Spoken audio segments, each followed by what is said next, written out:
The rule that you need to break is actually doubting yourself initially and then reframing that, reprogramming yourself. Hence why this emotional intelligence side of things comes into play. And once you start figuring those sort of elements out, everything kind of just clicks into place. And I use an analogy of like when you're putting a key into a lock with multiple mechanisms and the thing's not unlocking, but once it unlocks, everything else, all the cogs start sort of fitting into the And you got to try different ways that you want to do it your own way to figure out which one is truly going to work for you. Because yeah, again, we all know one size does not fit all, right? So find the way that works for you. We're all unique in our own ways, so find that way. Once you've found that way, it will work.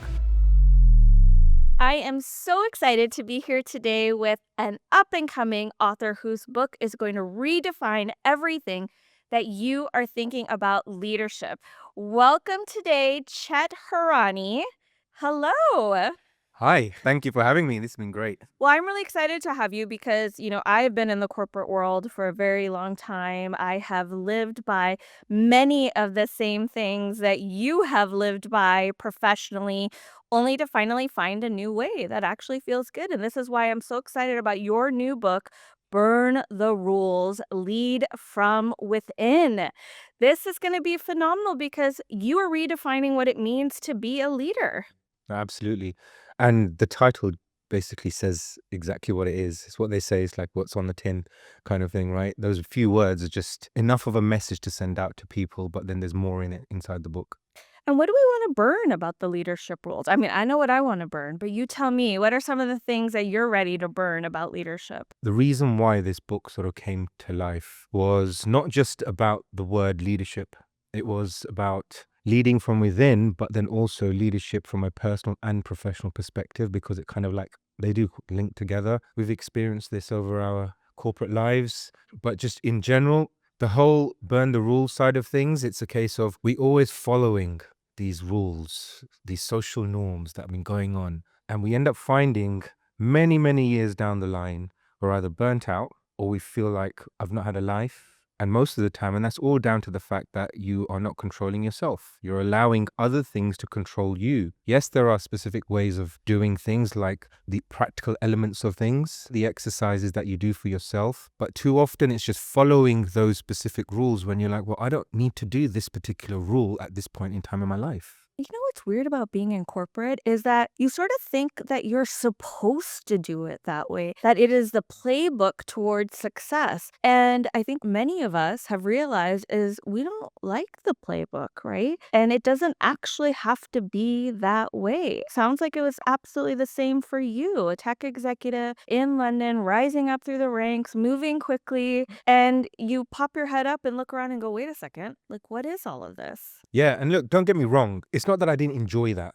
Rising up the ranks, working up the ladder, as they say, it was fun. It was enjoyable when I look back at it. I don't have any regrets on that. But it's what you've learned from it all, where now what you can actually share and take that and explain and educate other people to say there's such a better way of doing this. But the best way of doing this is making sure that you are actually enjoying every single moment of it too. Because when I was rising up the ladder, there were moments that, no way, I did not enjoy it. There were moments I didn't even go into the office. Okay, lots of things were going on.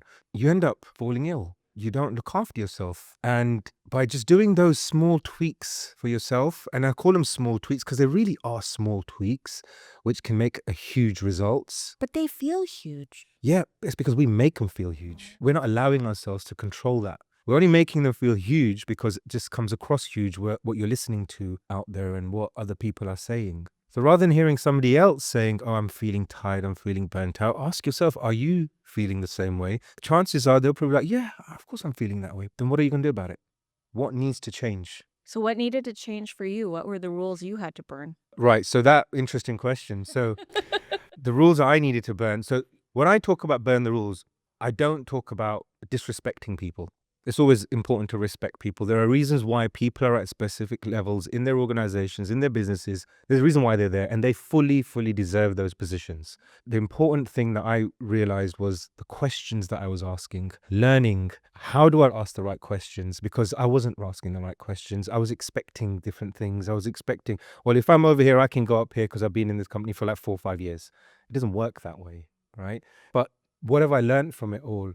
I didn't learn much. I knew I didn't learn much from it all because I was realizing that, okay, what do I need to do if I want to get to a specific position? Or is this position actually for me? Look, from a cultural standpoint as well, you always hear that, okay, getting up to, Chet's a director, Chet's a manager or something. Oh, he's in a really high position. But that didn't mean anything to me. What meant something more to me was the fact that, what is everybody going through? What are you going through? I don't need you to look at me. Can I help you get to this specific point? And if they say to me, well, I don't know how to do it, my questions to them would be like, so what are you actually doing? How are you doing things? And most of the time, some people would say, well, I really don't know what I'm doing. That's when I realized to say, okay, that's one of the rules that you need to break. The rule that you need to break is actually doubting yourself initially and then reframing that, reprogramming yourself. Hence why this emotional intelligence side of things comes into play. And once you start figuring those sort of elements out, everything kind of just clicks into place. And I use an analogy of like when you're putting a key into a lock with multiple mechanisms and the thing's not unlocking. But once it unlocks, everything else, all the cogs start sort of fitting into the And you right got to direction. try different ways that you want to Yeah. do it your own way to figure out which one is truly going Yeah. to work for you. Because, yeah, again, we all know one size does not fit all, right? So find the way that works for you. We're all unique in our own ways. So find that way. Once you found that way, it will work. Discipline is huge to me, but it's also the consistency aspect of things. You don't just try once and you say it didn't work, okay? Maybe you've not tried hard enough, or to try another angle, try something else. But that's something that we are not conditioned enough to learn enough to actually do, which is why this book obviously helps them to sort of understand that there are variations. Find what works for you. It might not work overnight. It's not a 24-hour thing, but it can take time. I think you almost have to take an inventory of the rules that don't resonate for you in leadership, and then you've got to actually see which ones would you want to replace those with. So before you know what you want to burn, you got to sort of try other things on for size. And I love the way that you frame this in your book because you talk about it in the context of the 5 pillars of optimization. 5 states of optimization. 5 states of optimization. Talk us through that, and will they help people out there optimize too? So the 5 states of optimization, they can be used in any particular order. There is no 1, 2, 3 element in here. So there's a planning state, the productivity state, the people state, prospect state, and the performance state. Now, all of this, I did not just come up with this just in thin air. I went through something life-changing for me personally to actually come up with these states of optimization. But essentially, the planning, prospect, people, and productivity state, they are actually what we know as our emotional intelligence. And each state allows you to sort of reprogram and redefine yourself. So let's take, for example, the productivity state. Now, the productivity state isn't just the word productivity. You need to increase your productivity. It's about what are you actually being productive about within yourself, okay? Not what's out there. Again, productivity is all about self-awareness in that respect. The planning state, yes, it's about creating sort of 30-day, 60-day, 90-day plans, but then you've got to create that for yourself. But as you create that for yourself, you've also got to be aware of everything else that's going around you too. And then you've got like the prospect state. This is actually not about finding the right prospect. It's about the network that you're around. That's what I mean about prospect state. Okay, that's social awareness. Are you surrounding yourself with the right people? If not, change it, because the chances are, and I've lived it, I've done that. I was surrounding myself with the wrong people and I ended up regretting it because I wasn't going anywhere where I felt like I needed to go. I was stuck. So I wasn't controlling myself. They were controlling me in that respect. And it's okay to do that. It's okay to move away. Even if it's somebody so close to you, sometimes you have to take that step away. And that's so hard for people to do because the people pleaser comes out in us, or the person who just wants to not rock the boat too much. But sometimes stepping away from the crowd you rolled in, whether that's the industry you've been in or the family you're born into or whatever it might be, can be profoundly difficult. How would they implement this? What would you say to someone dealing with this? Well, I've dealt with it. Yeah, totally. Right. So the thing is, I don't say to people, stop talking to them. You don't need to hang around with them. But you can step away from them because maybe the energy is not right for them, for you at that point. You got to think about you here as well. And I'll give a perfect example. I grew up with 5 best friends. Now we're all older, we're all leading our own lives now, married, children, etc., living in different parts of the world. And there are moments where we would always, as growing up, I remember that we'll always be sort of inseparable. And our parents knew each other, people were coming in and out of the house, doing all these sort of things. There are moments where they'd come to my parents' home when I was living there, and I was never there. right? Or they'd even stay the night and I wasn't even there, right? So it was that sort of friendship. But then as we grew up, obviously, it's not saying that we grew apart. People are leading their own lives. But then I decided, I'm going to say that intentionally, I decided that I don't necessarily need to be in communication with them consistently because they are not adding any value to me at this point in time. I know they're going to be there for me or I'll be there for them in different areas. But if I'm running my business, if I'm coaching, if I'm traveling, speaking about it, they're not adding value to me. And I'm going to have to take that stand and say, well, look, it's nothing personal. I got to think about myself here. Okay. And it's just like on social media. At one point, I went through my social media and I unfriended pretty much everyone. Yeah. Yeah, of course they do, right? But then I started getting messages. Why have you unconnected with me? Why are we no longer friends on social media? I said, I'm going to be completely honest with you. I'm using this platform to run my business. Everything that you provide is not adding value to it. It's no disrespect. Okay. But I have to take control of this matter. And that's what I mean about sort of when we talk about burn the rules and the social norms of things. We do things, but we think, what's the other person going to think of me? It doesn't matter. Do not worry about what other people think of you. I've learned that from my mother. Yeah. She has told me that day in, day out, continuously. It's not about what other people think about That's you. your next book, You just do Lessons that. from My Mom. Absolutely. Lessons from my mom. Yeah, she'll absolutely love that. You tell her I'll publish Yeah. it. So now you're a leadership coach. You left the tech industry behind, you've left corporate behind, and now you're teaching executives as they're rising up the ranks or at the pinnacles of their career how to be better leaders. What is it like being on the coaching side of it? It is the best thing that I could possibly imagine. I've always wanted to coach. I just did not know what I wanted to coach in. Even from studying at university, there was always something there. I was recently discovered this. I only probably recently discovered this about 5 or 6 years ago, that I actually did not enjoy my degree. I actually did not enjoy me working, but I tried to enjoy it. I did as much as I possibly can to have fun in it. I don't have any regret of it. Made some great friends. Don't get me wrong, it actually helped me from sort of from a financial status, all these sort of things, absolutely. But it was something that was missing, and I only discovered that when I was at university. There was somebody said to me about, Chet, you really get on with people. And then I thought to myself, I actually love people. Okay, but then what was it about people I just did not understand? Only then to realize that performance levels was important to me, and how to actually get the best out of people, individuals. Now, there are some people out there in the world can do it themselves. Now, we know some huge people that have done it for themselves. But there's more people that don't know how to do it for themselves. Even when you're going into sort of the corporate world, in the exec world, it's a lonely place up there. We've all been there.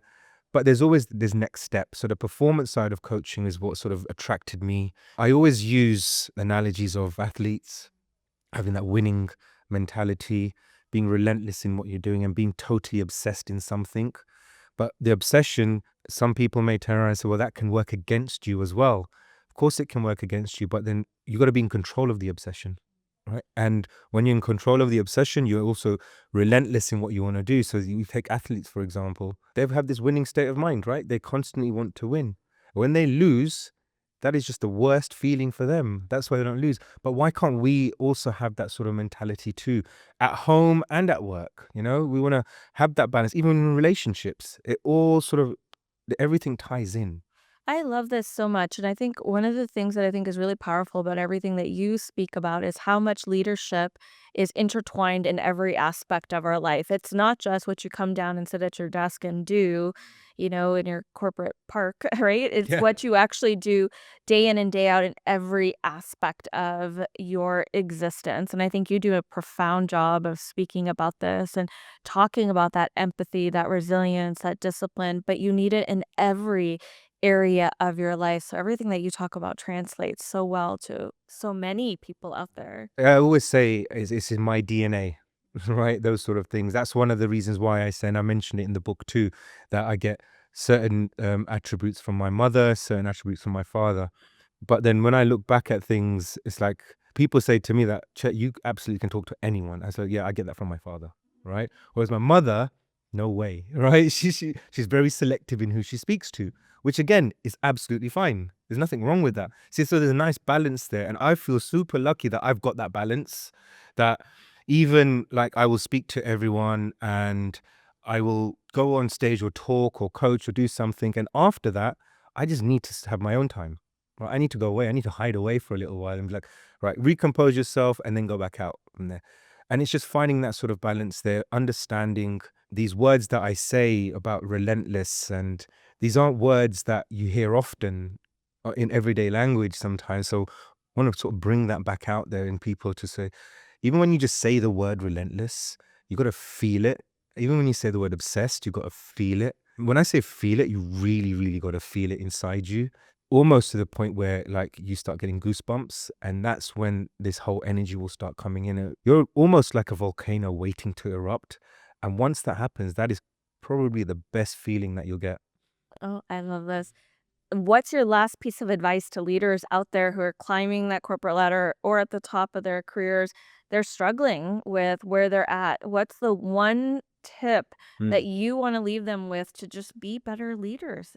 One tip. Okay, so first of all, ask yourself the question, okay? Why are you in this state? What is causing you to be in this way? Why are you feeling this way? And then a simple question after that, I say, am I in control of the situation? If the answer is no, then you know what you need to do about it. Get back into control of it. If you can't, seek help. So there's a bit more than one there, right? No, but it's perfect. Check in Yeah, with yourself. Ask absolutely. yourself, Yeah. right? Mhm. And then decide what you're going to do about it.